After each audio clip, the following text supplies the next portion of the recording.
That's not a guitar, Jared. There is a guitar in there. Harmonica. I can hear the guitar.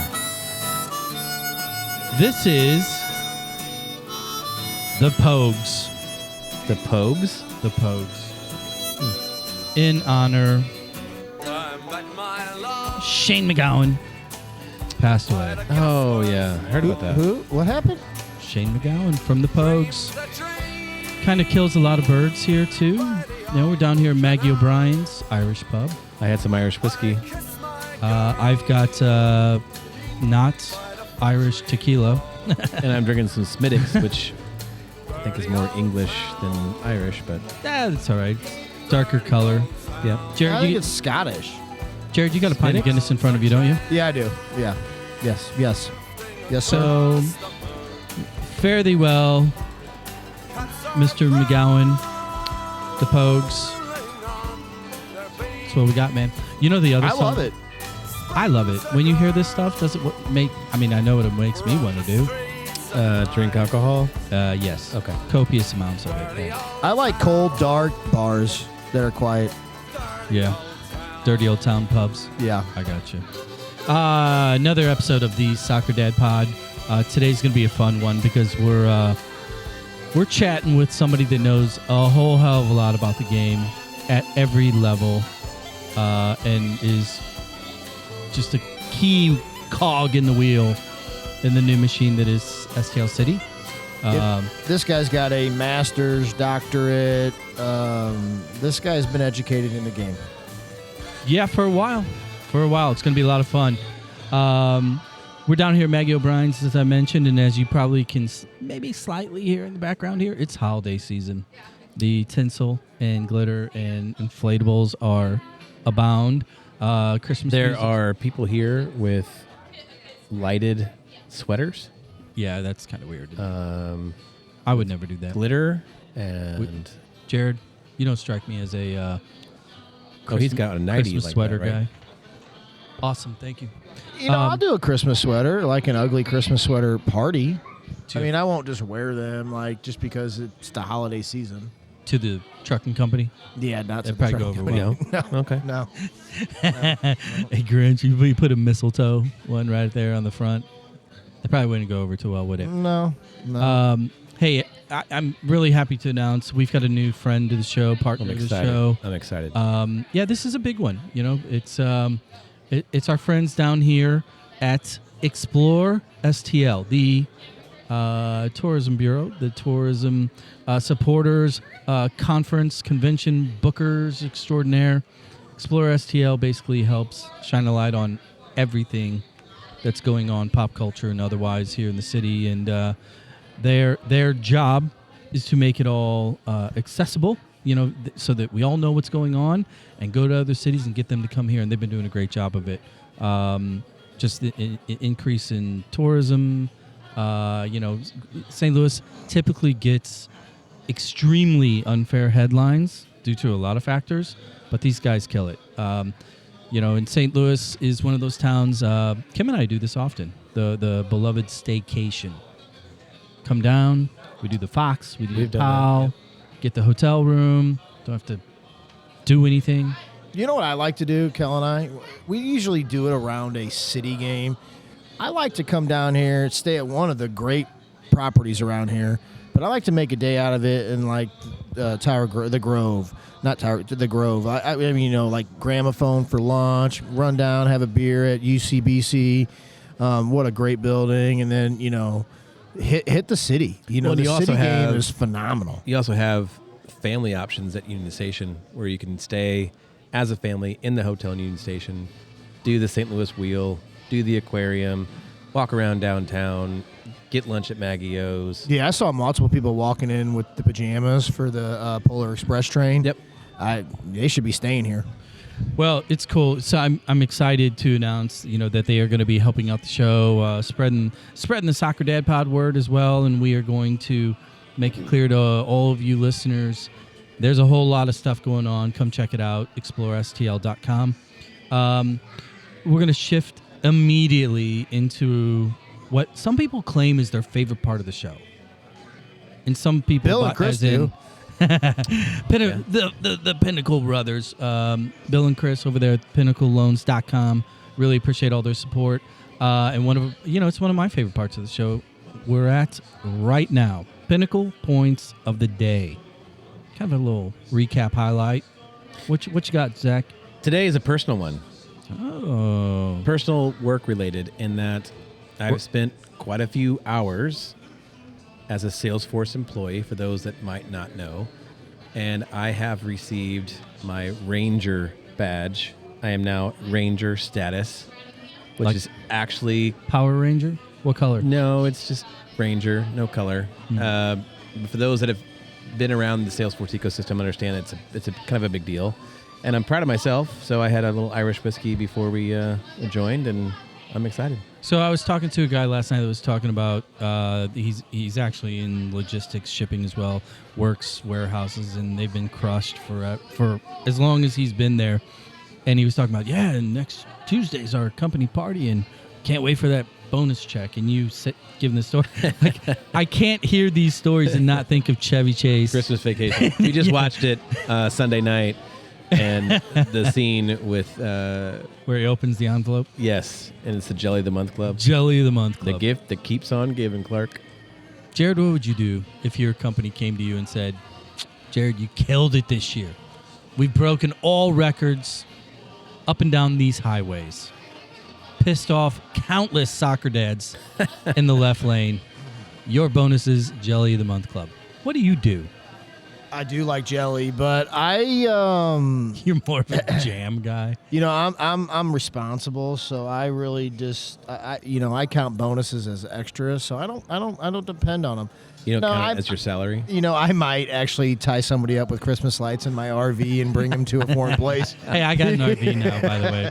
I didn't want to You have an RV, and Jared, you have your trailer. So yeah. Hey, I've got a Pinnacle point of the day. Let me see here. This is coming out of the whole Cincy Columbus game coming up. Eastern Conference Hell final. is real. Our boy Pat Noonan to Smet grad has led that team top of the pile in all of MLS, and now they're playing their literal in-state rival this weekend. But the big news was Matt Miazga, or how do you Matt pronounce Miazga. Yeah, thank you. Got in a little bit of trouble. Got in quite a bit of trouble. Yeah. A lot of trouble that's TBD as far as like the whole story, because nobody's really gotten it yet. But long story short, he's banned for the next 3 games. 3 games. Why is it 3? That I don't know. But you do the math. They're in the conference whole final. championship. And then if they win, they play in the MLS Cup final. And then they're realistically, they're planning on the first game of next year. Correct. Right? Now, here's the funny part.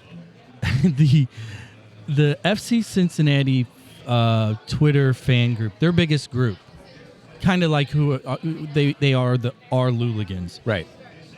They went out and put this post out there stating that in solidarity, almost as if it's like a union battle call, in solidarity with our players, we expect the Columbus Crew players to boycott this game in support of Matt Miazga, the best defender on their team.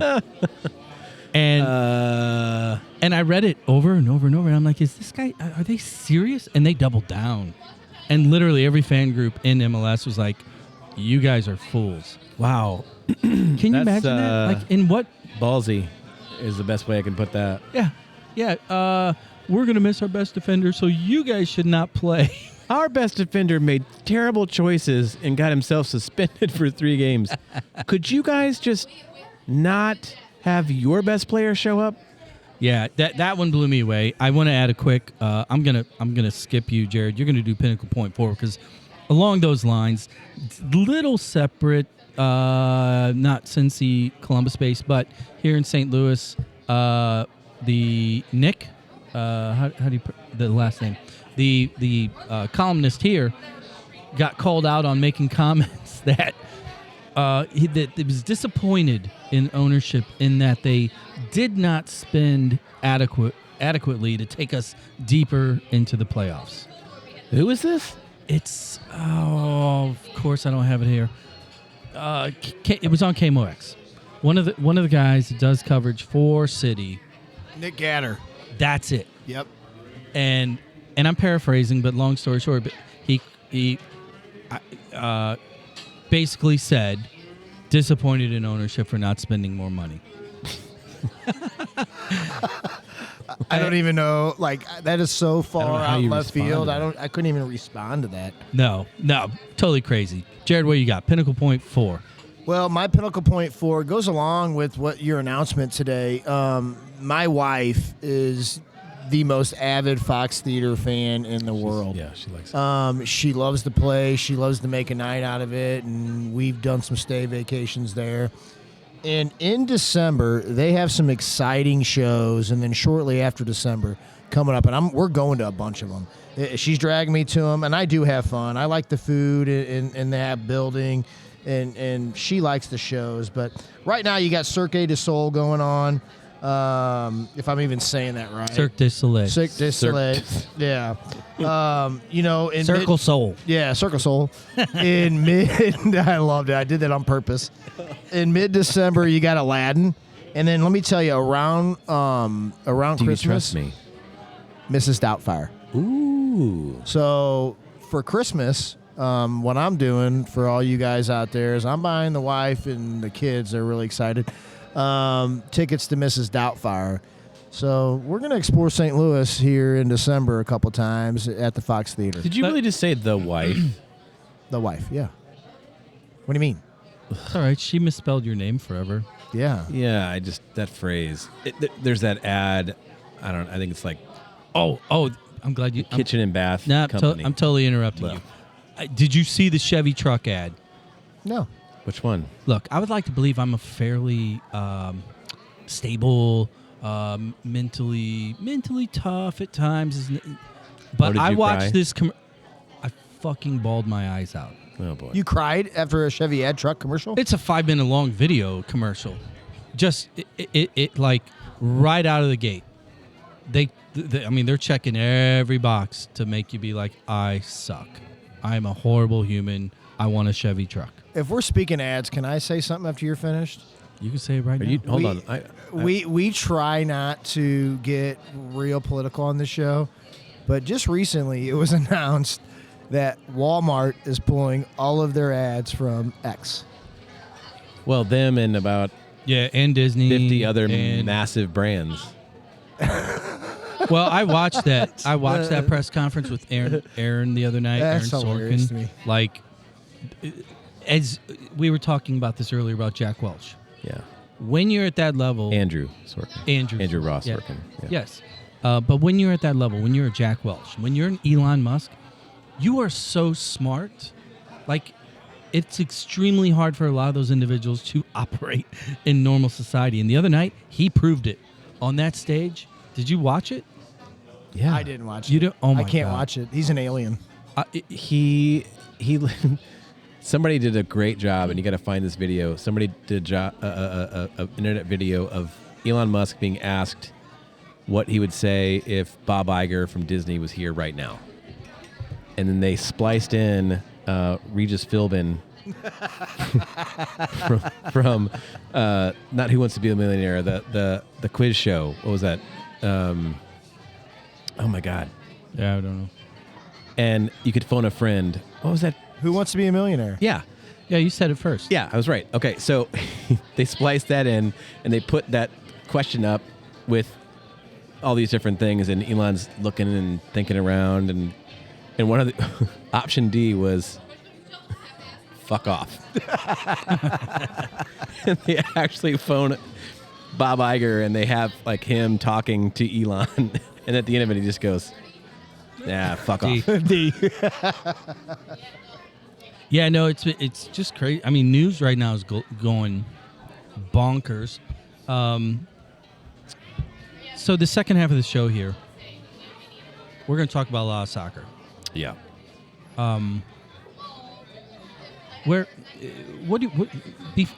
to ask you guys in preparation, because he's got, a long tenure. Yeah. What are you most excited to hear about? Ooh. I'll go first. I'm going to bring it out of them. The stories that people actually listen to these podcasts for, and I have a good one I'm going to bring up. Yeah, I'm looking for the stories, but I'm also interested in Jared and I kind of talked about this before we started recording. I want to hear his kind of philosophy on winning championships versus developing players. Yeah. Which is the academy model now. And he's been through a lot of different iterations of that. So yeah, that's what I've been thinking about, because like he's touched every aspect of the game, in which so many of these conversations have been the difference between playing for something in a short period of time versus playing for something over a long period of time versus individual development, and it's going to be a lot of fun. So I'm going to roll this out. We've got another Pogues tune here. You guys know this one? Fairy Tale of New York. It's actually my favorite Christmas song. Here you go. Caught on a Lucky One came in 16-1. 18-1. Was this in Love Actually? I don't know. It's been in quite a few movies, but Shane McGowan, Pogues, rest in peace. We're going to be right back with Dale Schilly from St. Louis City Academy, and we're down here at Maggio's. We're going to get a quick refill, come back, talk a bunch of soccer, and I'm sure probably a few other things. Yeah. That's usually how it goes, right? Yeah. You down for that? Yeah, I am down. All right, gentlemen, we'll be right back.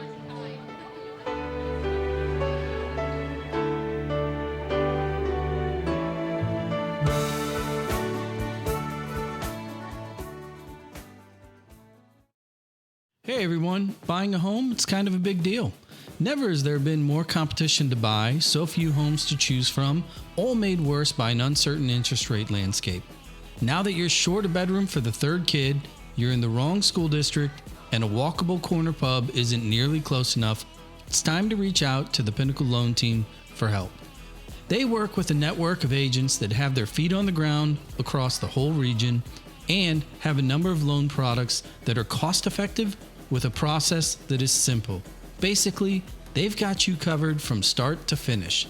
So when it's time to buy, visit thepinnacleloans.com. That's thepinnacleloans.com. Simply the best in home loans.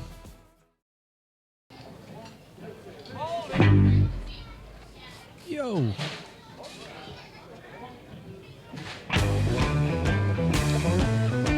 Say, Jared.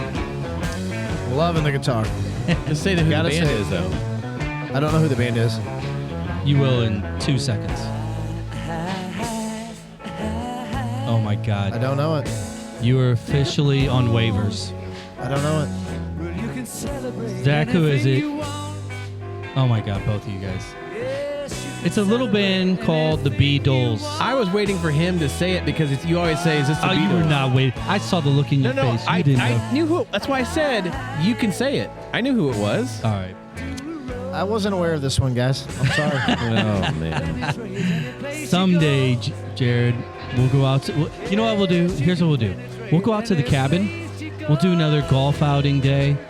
And then when we're done, we won't burn down the deck. Cook more pork steaks. And we'll play a bunch of vinyl, and we'll quiz you. Okay? Sound good? Sounds good. I'm in. You down with that?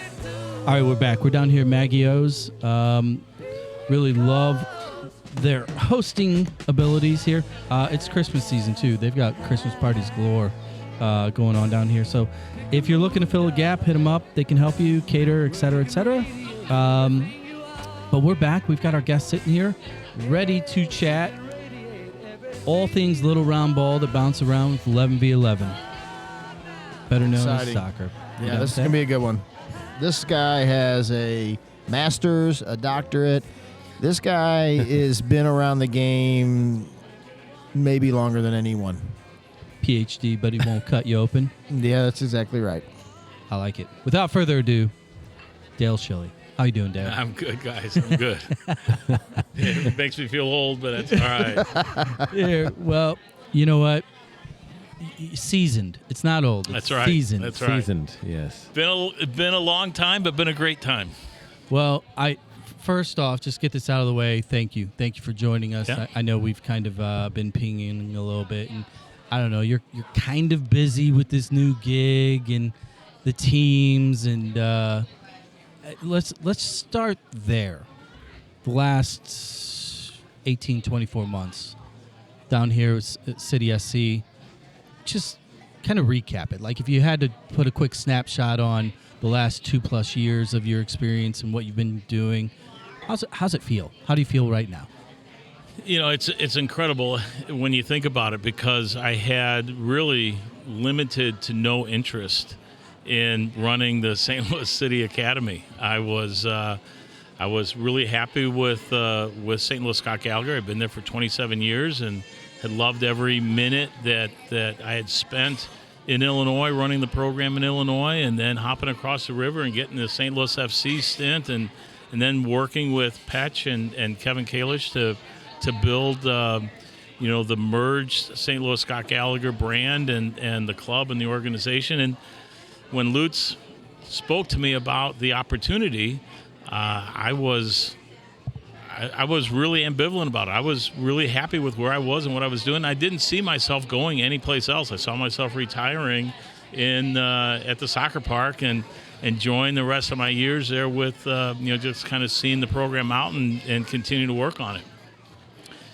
But then you started thinking about the opportunity of being in an MLS franchise, and trying to build it from the ground up, and having the opportunity to help put it together. And as Jared said, I spent a few years on the fields and around the neighborhoods and at all levels. I mean, coaching 6-year-olds and coaching the USL team. I just thought, you know what? Why not? Why not do it?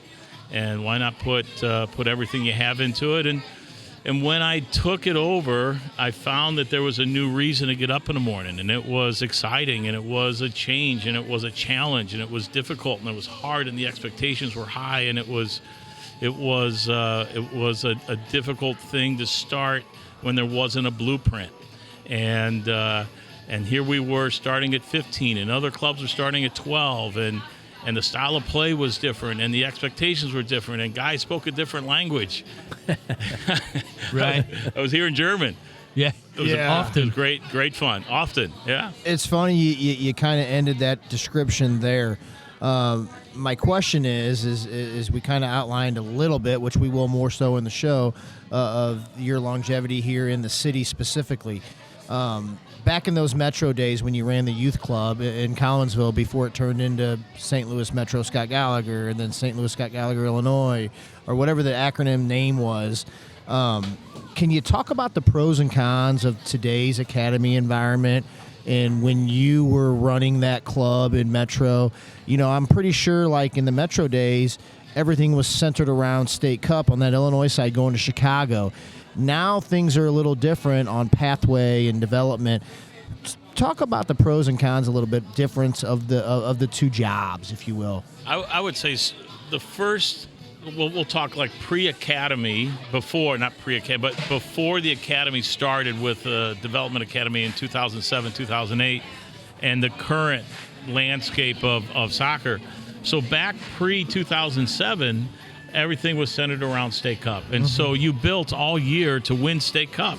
And then you really trained players for that one event that was going to last, maybe a month for us in Illinois, because it was one loss and you're out. You traveled to Rockford.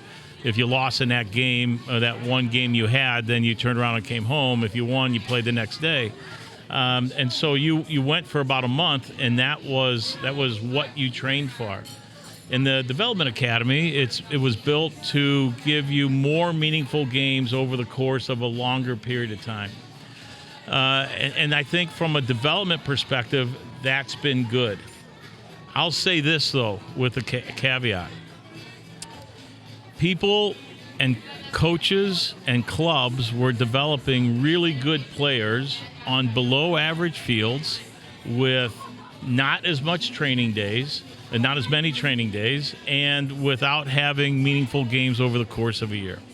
Guys, I mean, look at the players that this community, Illinois included, the players that turned out pre-MLS Academy. The list is enormous. It's enormous, and I would say that pre Development Academy, pre-2007, clubs turned out as good of players as what they're turning out today in the academy. I don't know that we're turning out, or that they turned out as many. With all the facilities, with the coaching education now that is going on with U.S. Soccer, there's a lot more high-quality coaches involved in the game, and they're impacting a lot more kids.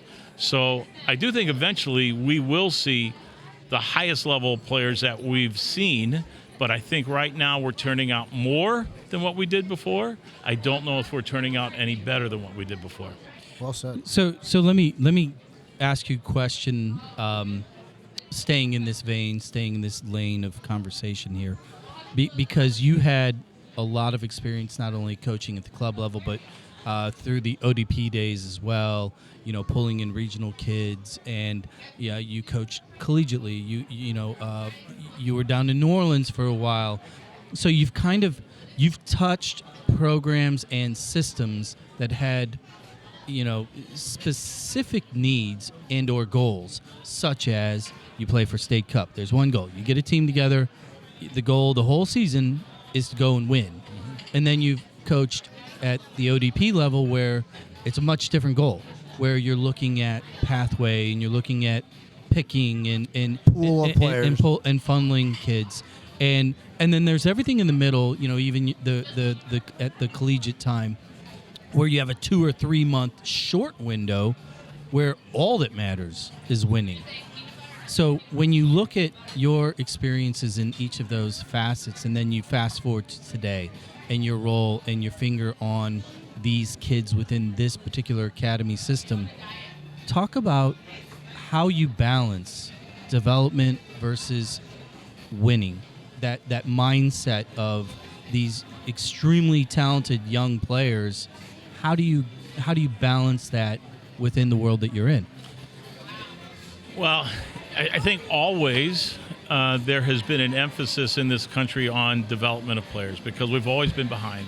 So, to put an emphasis on winning today, and I'm talking, over the last, I started in Illinois with Metro United in 1994.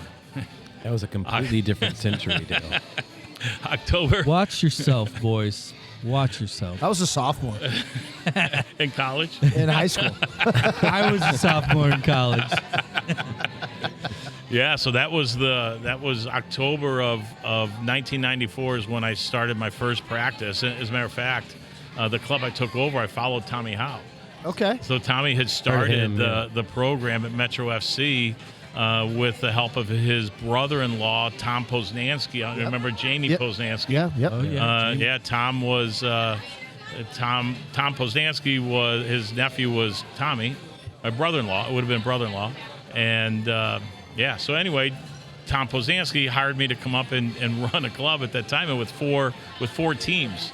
It didn't take me long to figure out that I wasn't sure I was going to put bread on the table for the family with only 4 teams. And look, I think that leads into exactly sort of what shaped me as a coach was, from a long-term perspective, you had to be able to develop players. You had to be able to show that there was a place that you were going to go. And at that time, State Cup was important, but college placement was the most important thing. If I could show a track record of creating opportunities for players that were in that program for their future, something that they could do, something they could build on, then I could be successful over the long run. However, you had to win on the weekend because we were the only pay-to-play model in Southern Illinois at the time, and if anybody beat the pay-to-players, you would hear chants from the fans on the other side of the sideline. So it was there was the pressure to win, and I would say that coaches today are fortunate in that they have a safety net from these mega-sized clubs that they're in. They have a safety net because of the number of players and where they are financially as an organization compared to the smaller clubs that we had 30 years ago, 40 years ago, where if you didn't win games or you didn't place players in college, you would not just lose players, but you would lose teams, and you didn't have 100 teams, 200 teams, 300 teams, you may have had 25 or 30 teams. And when you lost a couple of teams there, it could avalanche very, very quickly. So winning was really, really important. Development was the long-term piece that kept people looking at you as a place to buy into and stay a part of that program, but you had to win. So how do you identify coaches and staffs that can really hone that message of player development? Because that's different than a coach who's out to win. Yeah. And most coaches, I would assume, want to win. And so there is, I would imagine, kind of a learning curve or a different style of coach you're looking for to come into an academy, and you're preaching to them, listen, our focus is development of players. We want to win too, and that's a big deal. But at the end of the day, we're here to develop players. Can you talk a little bit about the coaching style that you're looking for, the type of person you're looking for? And he's done both. Right. I mean, he's really lived the full lifespan of it. So what perfect guy, what better guy to ask? I agreed. So I think the first thing is there's certainly a trial and error piece to it. It is very difficult to identify guys that have that ability, that knack to be able to do both, because it takes a little bit of personality, a little bit of salesmanship, a lot of insight, a lot of willingness to grunt and grind, insight towards the game, and the willingness to be able to teach but know how to get after people at the same time to make sure you're drawing stuff out of them. How do you identify those guys? Man, I mean, I can tell you that back in the Metro United days, I would not hire friends. I only hired people that I either competed against or we're I comfortable saw. firing. And you know, I mean, we spoke before the show about Jeremy Ellenball. Jeremy was a guy that I saw him start a program in Springfield and do a great job of doing exactly that. And so even though I want to say Jeremy and I weren't friends, but we certainly weren't buddies like a lot of my other buddies were here locally or what have you, but we competed against each other, and he was an easy one to pick up. You know, he kind of said when you brought him up, he stayed with you and your wife, and one of his first jobs was you and your wife got into a pizza cooking contest. And sounds like, by all accounts, you may have took first prize over Mrs. Schilly, and there's a secret ingredient. Yeah. Should we share it? What was it? I'm thinking it was like liquid smoke That's on my what cheese. it was. He said he put liquid smoke in his pizza, and it blew his wife's away. Okay, Jeremy so- was nice. Well, that's a great segue. I'm going to assume that's a North County thing. You know what? It's not. It's me trying to steal Emo's recipe off of the. So you can find some. Yeah, that was interesting. We did. Now I don't know if Jeremy told you this, but we hosted a chili cook-off over in Illinois, and I won that one as well. Liquid smoke again. You were playing chess. They were playing checkers because you brought the white chili in, and everybody else made red chili. Yeah, I one-upped them on that one. Let me ask you about this, because you know you've touched a lot of corners in this country with the game at every level. You've seen it. You've recruited kids from all over the place. You've coached them in multiple markets. Clearly, you're from here. You gravitate. You're here now. Can you talk a little bit about the role that, in your opinion, that the St. Louis soccer scene, the St. Louis pedigree, the history of the game here, the culture that we've developed over literally generations. How big of a deal is that now that you're in the role with an MLS club and you get to engage with all of these other clubs? Does that ever resonate in your head, or can you describe what it means to be a St. Louis player within the realm of MLS and at the higher level? I would say that one of the things about the St. Louis culture that is unique amongst all the other cultures in the country, and we don't recognize it here locally. We hear it and see it when we're outside of the St. Louis market, is the generations here that have played the game, the generations that have helped build the game. And I've said this a number of times: is, when the game was floundering in other parts of the country, and soccer had a little bit of a start, but then it kind of faded, whether it was because of pro leagues dissipating or whatever it was. Here in St. Louis, we still had what we're calling now old timers, what people will say in a few years, old timers. We're looking back, legends. But we had guys that were pushing, and it's not just guys that are getting patted on the back because of their involvement with soccer, but it's the priests that started CYC. the CYC, and made sure that where I went to school, St. Angelo Merisi, had a 8th grade soccer team or a 6th grade soccer team or whatever it was, and he just kept those leagues going and kept things rolling.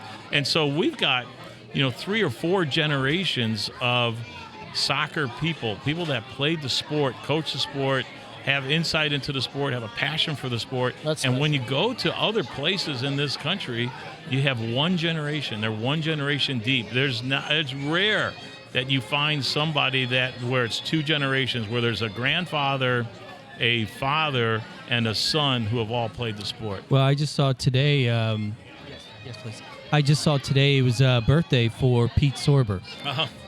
And what you just described, I saw that post and I'm like, that's 3 generations. Pete, Mike, and Mike's son is now back in the mix again. Yeah. And I even said to myself, that can't be normal.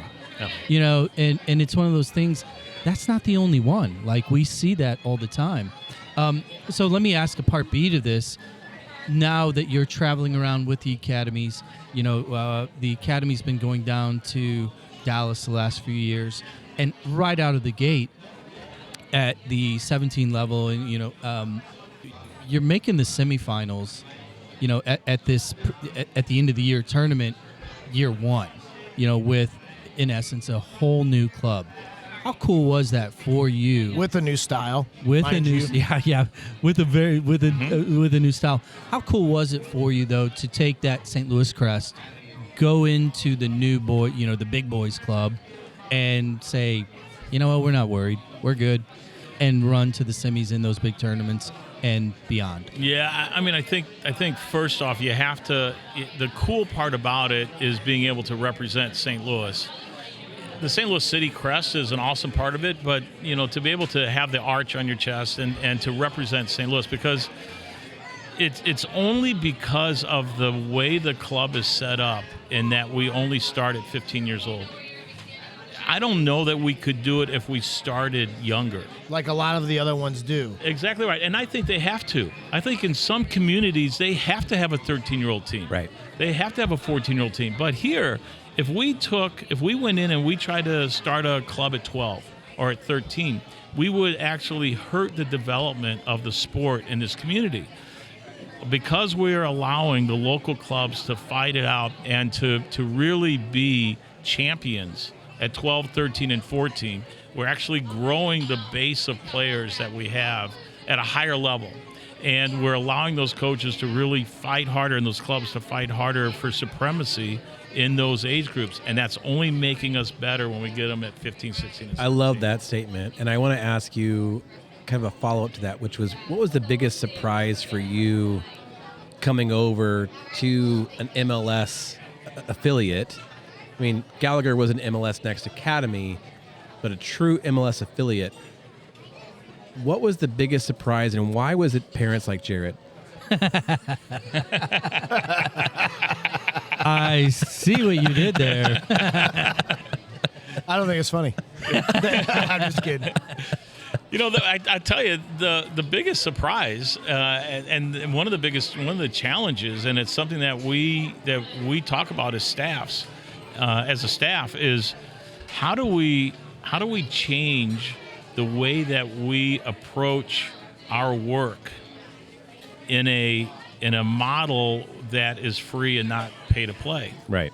It was ingrained. I mean, all of us had lived our life trying to be able to put food on our table in the profession that we chose. It was our fault. We picked it, and self-inflicted. Self-inflicted. So how do we change the way we approach, because it's a completely different. The rules change. Everything's the relationship with families is different.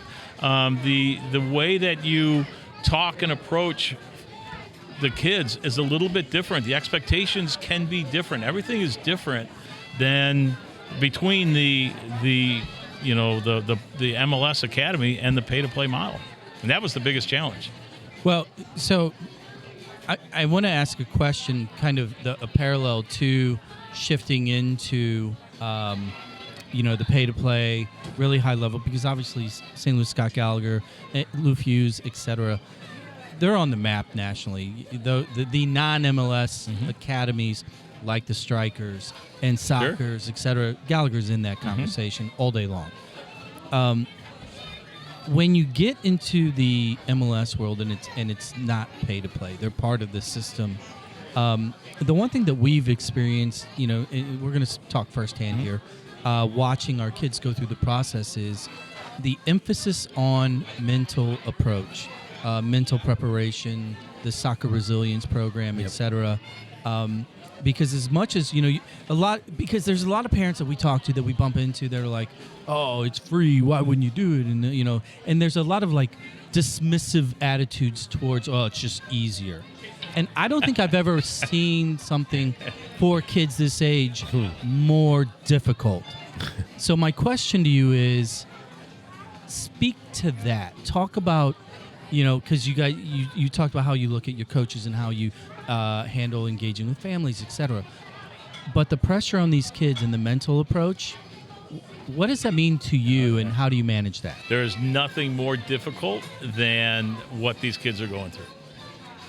I mean, I just and for people that I could see where people on the outside think, okay, well, it's free, so, and you got really good players from the area and presumably the best players from the community, so it's going to be it's going to be easier. It is very difficult for these kids. The amount of disappointment that they face day in and day out because of the competitive nature of all the players that they're with, and because of the prize that we're trying to get them to at the end of this thing, makes it extremely challenging.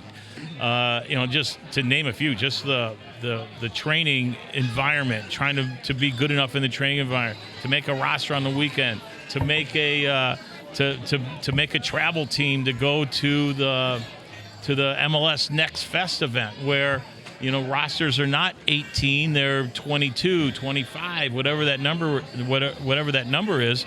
It's a very difficult thing. And at different stages, we have to go through the process of eliminating players from rosters at the end of the year, and that's not fun for those kids, and they know it's sitting out there. The part that is unique is we aren't necessarily building a team at the end of the year. We're sculpting what it's going to look like and who still belongs in the environment as they get older, because they're reaching the levels that could put them into an MLS conversation. I love that. It's not about... Yeah, you can really see that. You can see it. Yeah, my follow-up real quick, and then I know he's got it. Biting at the bit. No, I'm chopping. Chopping. Are you chomping today? Say it right. Yeah. Wednesday you're biting. Today you're Zach, chomping. here's the deal, dude. I'm going to beat you up. Go ahead. No. Well, oh my God, I totally lost my train of thought here. No, but what I wanted to ask you about was the why on soccer resilience in particular, because I mean, you've worked at a lot of orgs and clubs, et cetera, at the highest level, but this club took a concerted effort to address that part of the pie. Can you explain what the club's philosophy is on making sure that these kids have mental training that is equal to technical training and everything else? It's a really simple answer for me. Is just growing up, I was not a soccer player. I was a baseball player. I did not make the team at Rosary. I went to Rosary High School, and I was not. I got cut from the team. It's good fun, It's just part of it. Right. And I didn't take the sport serious until some things happened to me. And then I end up at Lewis and Clark, and then I end up winning a national championship at FIU. So the importance, the ability to rebound and deal with disappointment is really important. I used to give, you spoke about ODP before. I used to give a speech at the end of every ODP mini camp. I heard it. I was there. I heard that speech. Yeah, and Did Denny Vanager go to Rosary and not make the team too? Denny, No. I think he was like McBride. Yeah, he went to public school. He went to Oh, Yeah, is he yeah. Norman? No, I don't know where Denny was. It wasn't Steve, Normandy. but he wasn't Was it? Normandy. Steve was Normandy. Anyway, yeah, I used to give the talk. It's not what happens to you; it's what you do with it once it happens to you. And that's the theme for soccer resiliency: is, you're going to have disappointment. How are you going to deal with it? How are you going to turn it into something positive?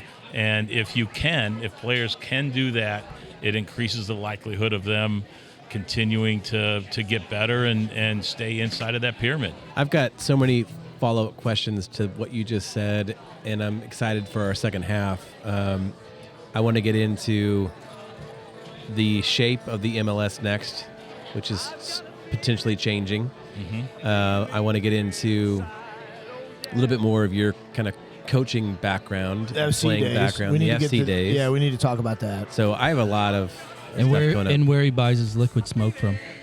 I don't buy it anymore. He's not competing I anymore. won already. You got. He's already got the trophy. Why go back?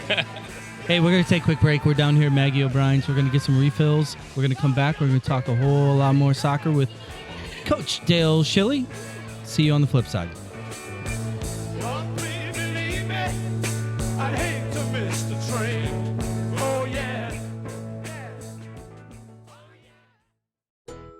The term staycation was really invented by soccer moms.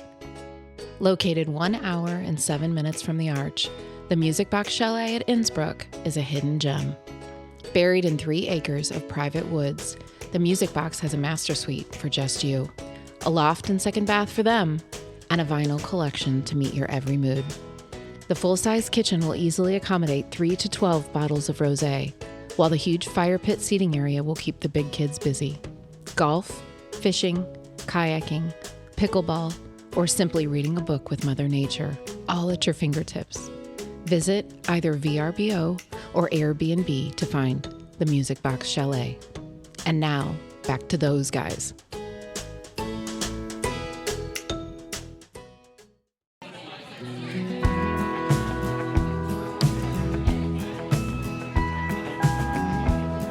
That's a guitar, Jared. I can read the screen, and I still don't know who this is. Yeah, You like that? to me. Hunter Peebles and the Moonlighters. I'm okay with Outlaw Country. I like it. I've never heard of it. Do you like it? Yeah, I like Outlaw Country. I just said it. I went to. I think they need some more reverb in the vocals, though. Oh, you think? No. Yeah, probably not. Hunter Peebles. He's a buddy of mine, actually. I like So it. he just released this album last night. I typically go to bed at like I think he got 8. his start at Gaslight. He came cut from his music teeth fan. there. His first EP was cut with us. Kid's good though. No, I like him. Yeah. It's good. So I want to throw out a little local. I mean, I can't just keep playing. Well, Dale, what's your favorite genre of music? Yeah, what do you listen to? You know who he sounds like? He sounds like, you won't know this group, a group called the Gear Daddies. Gear Daddy. Yeah, they're from Minnesota. Oh yeah. Old, probably 90s. I think he sounds like Dwight Yoakam. Yeah. He's got, he's got a couple things here. Let me. I'll tell you what. Let's have a little fun, real. Sure. Here, this one. Let me see what you guys think of this one. Dale, what's your go-to? You're on What's the road my all the time. go-to? What genre? You guys. Like, what's your playlist? So back in the old day, it would have been like Midnight Oil or In Excess. I love that. Yeah, and then it would have turned into Blink or Weezer. You keeping up little pop alternative. I like that. I liked Weezer. Here you go. Tell me, check this out. See what you guys think. Less reverb. I like it. Yeah, we did this one.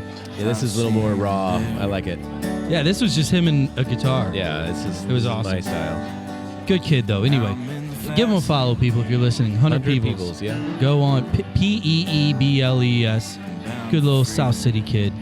All right, enough. Yeah, I want to jump in. I mean, we've been talking to Dale for the last 30 minutes plus about coaching and development and all that kind of stuff. A lot of people who listen to the show probably recognize your voice more so from your more recent stint as a color commentator for the city The broadcast. Al Michaels of City Park. Yeah, I mean, you and 98.1. 98.1 and Joey and Jen. Can you talk a little bit about, or tell the story about how the heck Yeah, that right. happened? Yeah. Because you were the academy director for City. Prior to that, you were at Gallagher, and you coached forever and done a lot of great things within the game. But broadcasting, I didn't see that in your resume. That was not on the bingo He's card. done a little bit of it, I think, A prior. little bit, yeah. But I just tell our folks how so that happened. you'll be surprised on this one. So obviously I did a little bit. I'm sure Jared will remember. I did some Friday night soccer shows on KFNS. Yes. Yep. And that was fun and it was good. And I did a couple of games with McDermott and Jim Hewer. It was Jim awesome. Hewer, is that Bernie Miklas's guy? Yeah, exactly right. That's Yeah. right. I remember you and his work together. Yeah. And then, but the way I got started, which is kind of interesting, is after I got let go from St. Louis FC, there was a little bit of a void. What was I going to do? Where was I going to go next? And I didn't want to leave St. Louis. There were some opportunities to leave and maybe chase it someplace else, but I decided to stay. And the only real opportunity that I had to do something on air was to do some studio work or some warehouse, I guess studio work, in Fort Lauderdale with ESPN Plus. So what I would do, they would only pay for your appearance. And so I would buy a ticket on Southwest. I would fly down to Fort Lauderdale, leave at 5 a.m, get down there at whatever time, and then do 2 or 3 games in a day in the USL inside of a studio, inside of a warehouse at Vista was the name of the company. Mm-hmm. And then I would spend the night in the airport, wake up the next morning, fly back home, coach games in the afternoon on Sunday, and then I would do that a handful of times just to get the experience of what it was like to sit in front of a TV screen and try to describe what was going on. It was, at the time, my wife thought I was nuts, and I definitely thought I was nuts, but it was good. How hard was it for you, being obviously so close to the game from a coaching standpoint, to get behind the mic and not be that guy, to not be the critic? Because you have your own personal favorite style of play, or even players, or culture of players. And as you watch games, and if a team is completely off the rails, in your opinion, how hard was it for you early and really up to this point to kind of be objective? So it really depends on what your mission is and what's driving you. And for me, I always felt like that color commentators in soccer spoke down to people and didn't respect the level of knowledge that there is here in the country. So I wanted to raise that level so that people that were part of the sport and played the sport could appreciate, celebrate it. Exactly, and be excited about hearing the game on radio or on TV about the way it was being described, and not feeling like that they were having to hear what a throw-in was or what an offsides call was. And I also thought it was important, and why 98 helped this, because of who their target audience is. I wanted to educate, be able to find that middle road to also educate the novice about the sport and get them excited about it as well. And I think that we did a decent job of connecting on both of those. Well, I was going to say, home games, I listened to you in the bathroom, because that's where you could hear you. Full transparency. Full transparency. On breaks. In the stadium. Good. I could hear you and Joey and Jen every once in a while. But I'll be honest, Dale, and this is not blowing smoke, you brought to the broadcast not just the maturity of the coaching side of it, but a calmness and a way of describing what was going on in the field to a novice all the way up to an expert. And you didn't condescend, but you were able to kind of thread that needle, which is very, very challenging. And we've had Joey on the show. It's a good balance with Joey. Yeah. Joey's really more the rah-rah, like he loves to use little quips and quotes and get people fired up. And That's one way of putting it. Yes. Jen adds a little bit more kind of a flavor in a different profile. But you were always kind of the grounded voice that really spoke to the person who understood the game and could kind of picture it while they're listening. And so I just wanted to congratulate you on that, because I think for those that knew you and have known you for a while in a different capacity, to hear you on the mic, hear you doing the commentary, like, wow, that's impressive. That's not easy to do. It's not a skill that most people just happen into. That takes time. I'll tell you the first game that I did, and this kind of goes back to the original question of how did it start. Then the question came at some point just before the season, are you interested? And yes, I it was not an audition. This was just something that dropped in out of the How blues. nervous were you? The first, so the pregame stuff. First, I do the Bradley interview. So the first or second Bradley interview I did was a little nervy. My first taping in the studios down in Fort Lauderdale, I was shaking in my boots. For sure, 100%. But then after that was fine. Once I sat in the booth with Joey after the pregame, we were in the game. The game started, and I heard Cereal Bowl, and I heard Equator, and I heard he texts a pass to so and so and emails it back to Berkey. Shaving fish. All nerves were gone. So we'll get you away from here. So you had mentioned the FC days, and you talked about the end of those days. At the beginning of those days, that was a real exciting time in our city. Can you talk about, because we had mutual friends, early on in those days, you I think you took a red eye out to L.A., and I'll set it up a little bit, and then you go from there. But there was maybe an immigrant community that brought you in, and you were kind of going out in a scouting role, and I think it was maybe a cash game. Which, did those exist? What is a cash game? Yeah, we got to talk about this a little bit. So early on, it's where real players are found. Yeah. I mean, I feel like it was like the old rooster fighting days back in the day. It's like a setup for a movie. Well, yeah, exactly. So let's take a step further back. So in those days, this was 2014, all right? So in 2014, which is only 9 years ago, seems like yesterday to me. One of you are going to say, yeah, I wasn't even married yet or whatever. I don't know, but oh no, I was still old and fat then, too. I had 3 kids by then. Good. So the way we would find players is to watch YouTube videos of guys they would send us YouTube videos of themselves, and some of them would be game clips. Some of them would be. There was a guy from Latvia that sent me a video of him juggling a soccer ball walking through a train. And whenever I read his email, I would read these emails from all these hundreds or thousands of guys that were interested in coming to play in this country, even American guys, and I would read it in what I thought was their native tongue. So when this Latvian sent me this email and a video of him juggling a soccer ball through a train, I read it in Smirnoff. What was the comedian? Yakov Smirnoff. I read it in his voice, and it was just every time I would see where these guys were from, I'd read it in their tribal voice or their whatever country they were from. It was pretty funny, but it wasn't a way to find guys. So we started with coaches from the club being assigned certain videos to watch from players, and then we had a rating of thousands of guys with the 20 or so coaches that we had in the club that would rate them all.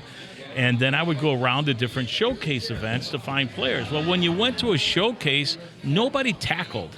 There was nothing on the line. There was no competitiveness in these showcase combine type games. As a matter of fact, the only competitive thing there was to play as a defensive midfield player, because nobody would hit you, and you always had time and space in the ball, and you could make yourself look good. But we couldn't find players there, so I found a guy out in California who had a connection with some guys, and he said, "Hey, there's a game coming up next week. You really need to come out here for." He was a tow truck company owner, and he picked me up in a tow truck. And I did take a red eye left out there. Is this the Armenians? This is my Armenian friend, and I left here in the first flight to get out to L.A. Got to L.A. He picked me up. We went to L.A. Live, I think was a area out there where there's some restaurants and stuff. We had lunch.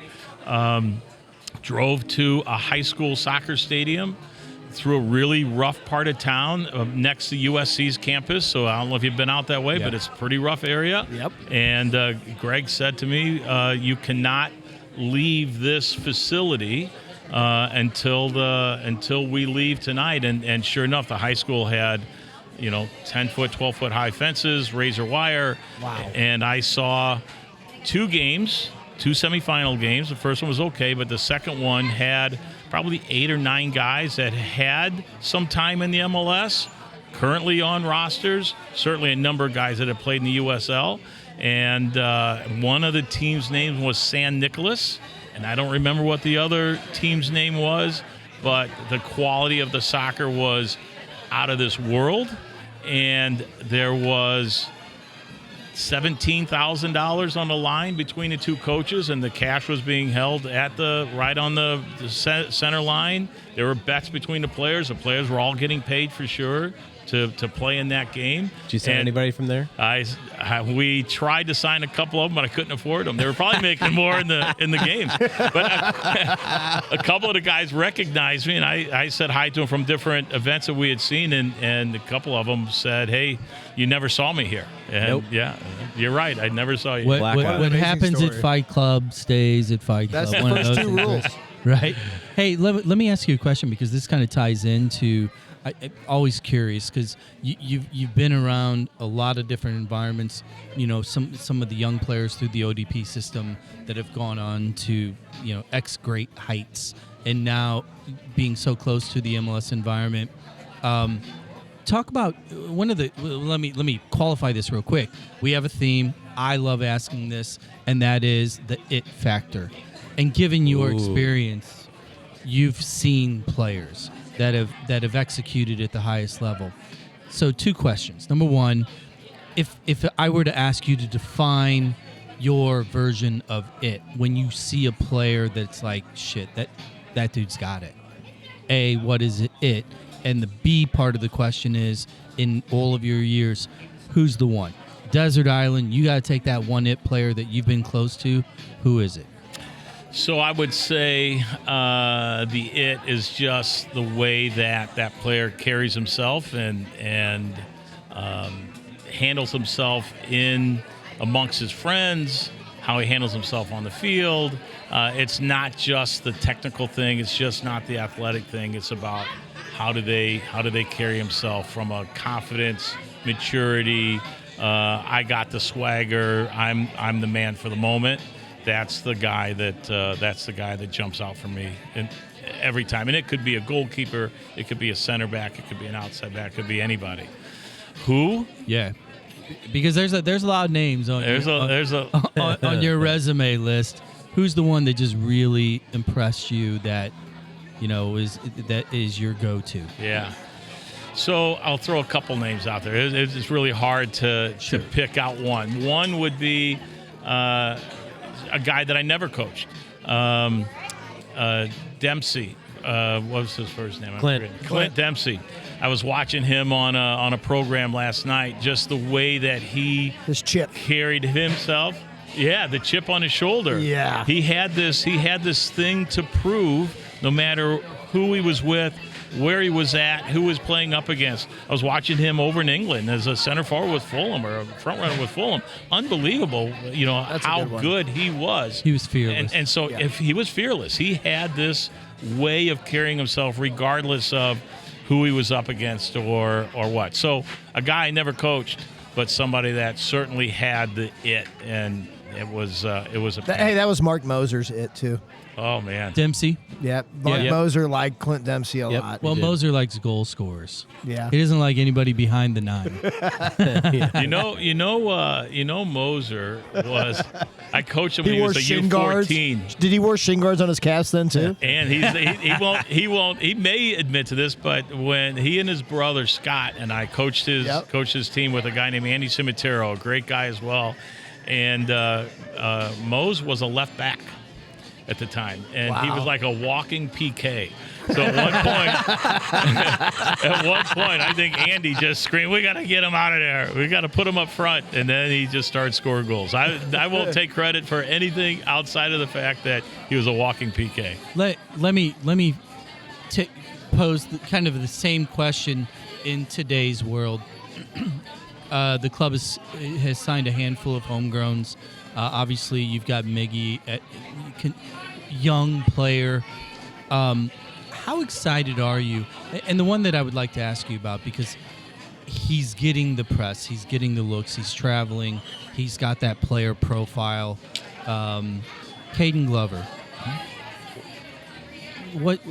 Give your review of Caden Glover, and for those, because a lot of St. Louis SC fans, they know who he is. Like they're waiting for that breakout. But talk about Caden as a player and what you see as far as his potential ceiling. Sure. You know? So I think Cade's got an immense amount of potential. He's got, first off, just mammoth size and physical abilities. Just incredible what physically he brings to the game, and he's got terrific feet, and he's good in front of the goal, and he's a hard worker, and he's got a lot of really good qualities. Yeah, he's got a tremendous challenge in front of him. To be signed at such a young age and with people having such high expectations, Right. he has to be willing to go through the steps necessary to get there.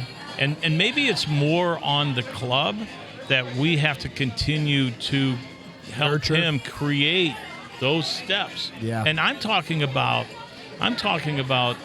really thinking outside of how we can help him. Even to the point of knowing that now that he's a pro, he's going to bypass college. Well, at college in this country, there's a lot of things that happens to a boy to help him become a man. How you going to where's your meal going to come from? How are you going to get your laundry taken care of?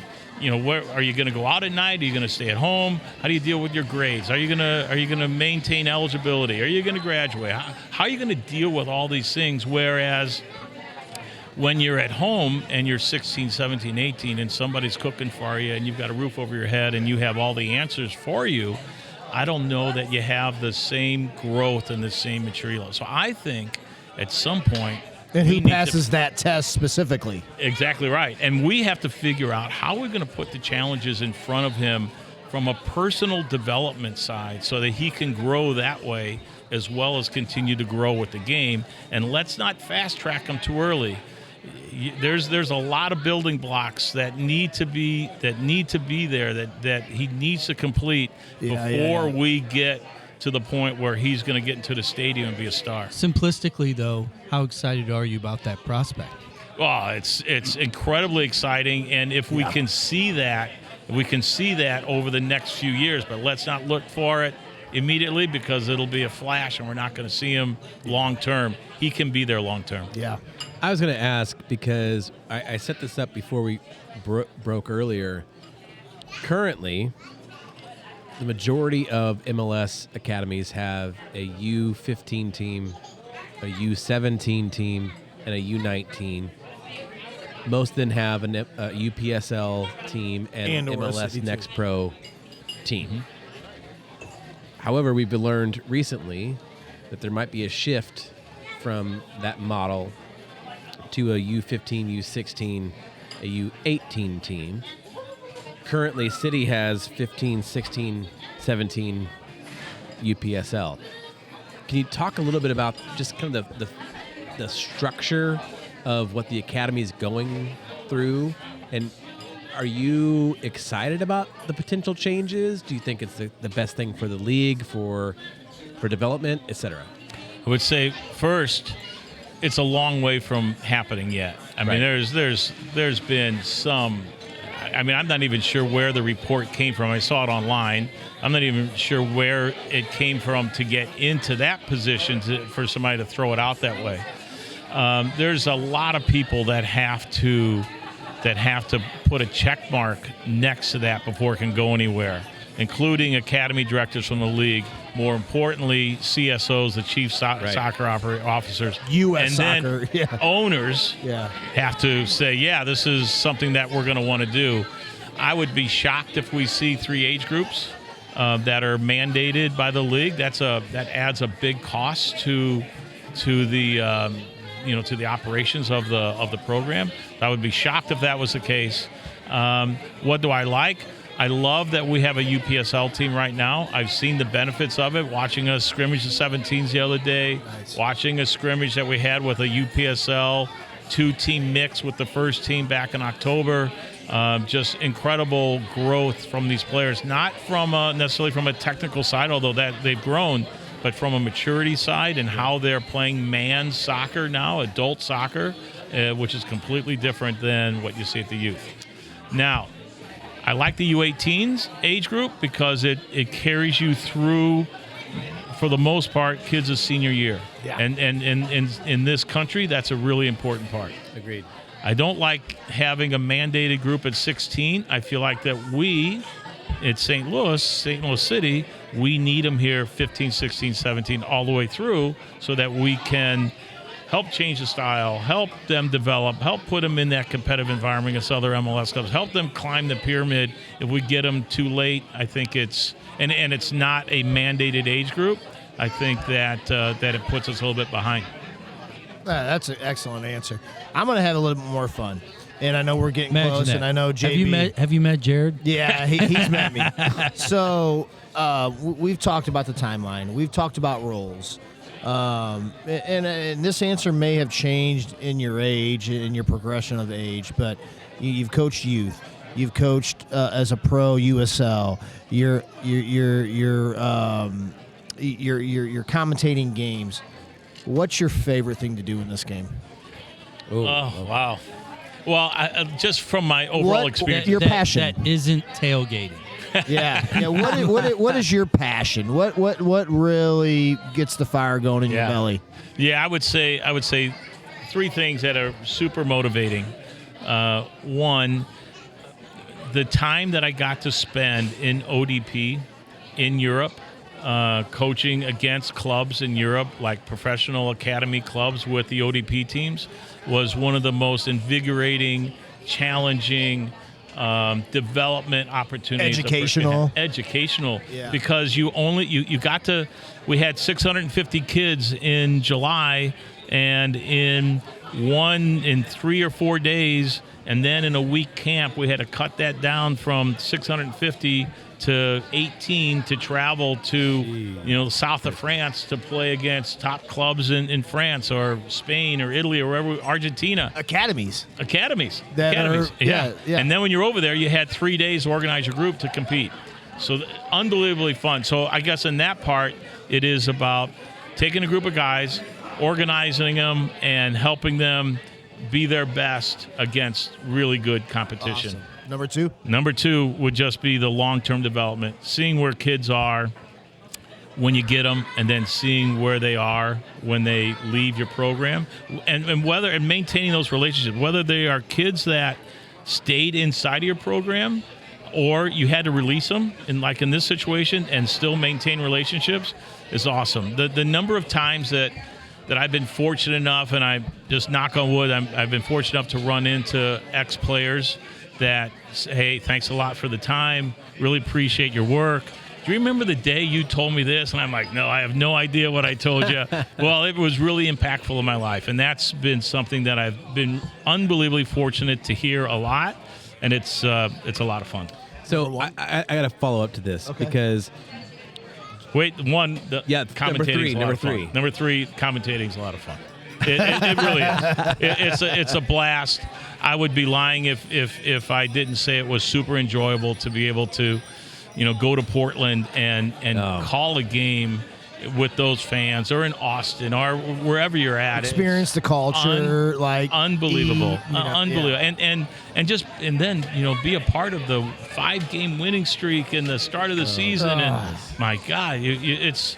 Yeah, so and those the are Hackworth morning runs, and I don't do that. So I love that. My question was, JB had asked earlier about the it factor on a player. I'm curious on your it factor for a coach. Yeah, I think it's just their ability to lead, communicate, and communicate where they're at.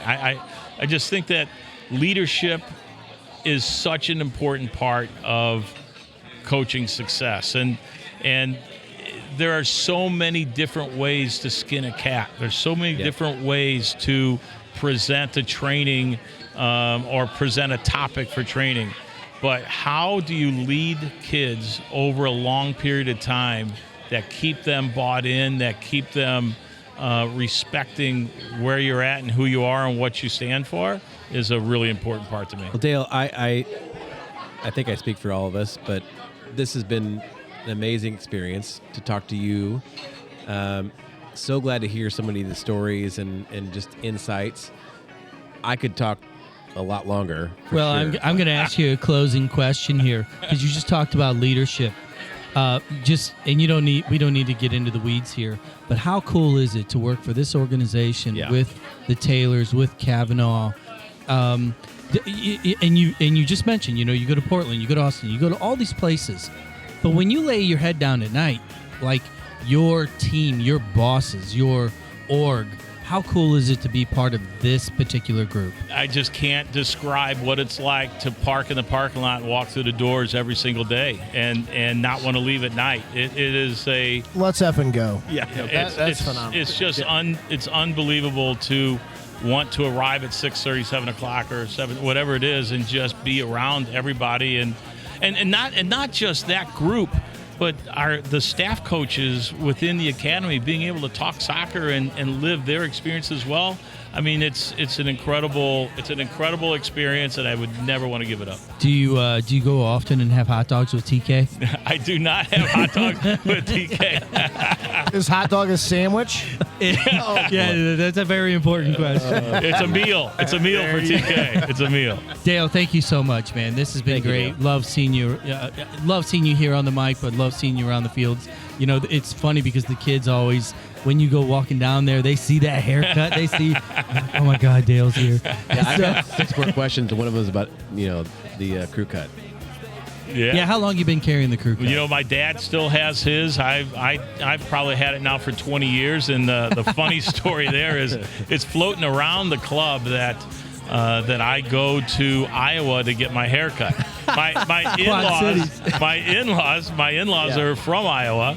And when I go up there, I do go to the Dutchman, and he gives me a good 45-minute flat top that then I come back here, and then follow-up haircuts aren't quite the same, but they have something to work with. Yeah, you get that neck wash and the straight razor. I got it, man. Well, hey, thank you so much for joining us. Look forward to seeing you around the fields. We're going to be around for a minute. So awesome. You're welcome back anytime.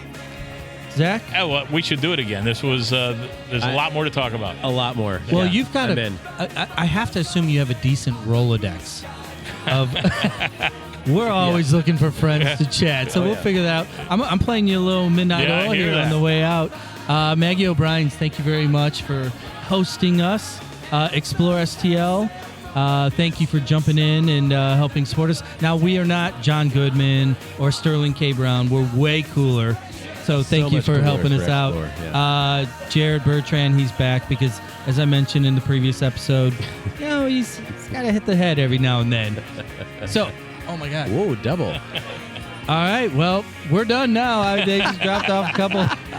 Hey, we appreciate it. Like, follow, support, share. Reviews are great.